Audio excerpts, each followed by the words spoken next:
U ovom zadatku treba da preslikamo trougao MNP za vektor NP. Gde nam je vektor NP? To je ovaj ovdje vektor. Pa da krenemo. Znači, kako smo učili? Postavljamo katetu trougla u odnosu odmah uz NP i povlačimo paralelne poluprave. Prva poluprava koja će biti paralelna, krenuti iz tačke M isprekidano.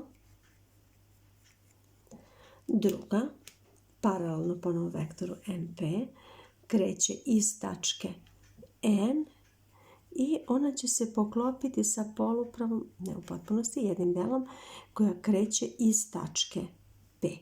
Prema tome, iz tačke N i P nema potrebe da crtamo posebne odvojene poluprave, njihov pravac je isti. Šta je sada ostalo?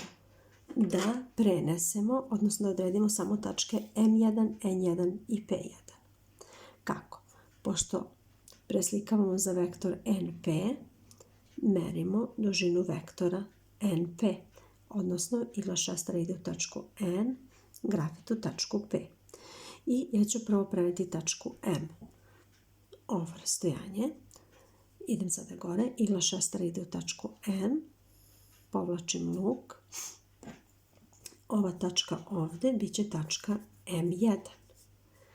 Gde će biti tačka P1? Igla šestara ide u tačku P. Tačka P1 bit će ovdje. I još tačku N1.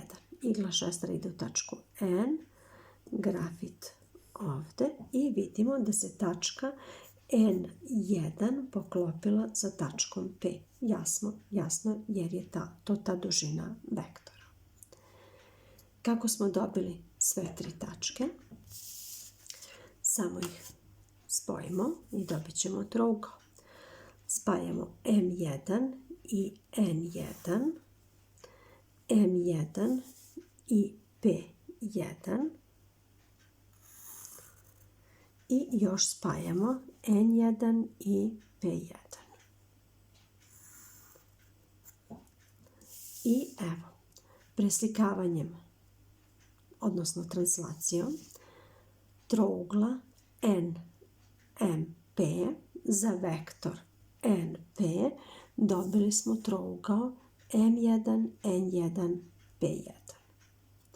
Vodite računa o paralelnim pravama. Ako ne znate kako, snimak ćete pronaći u gornjem desnom uglu ovog snimka.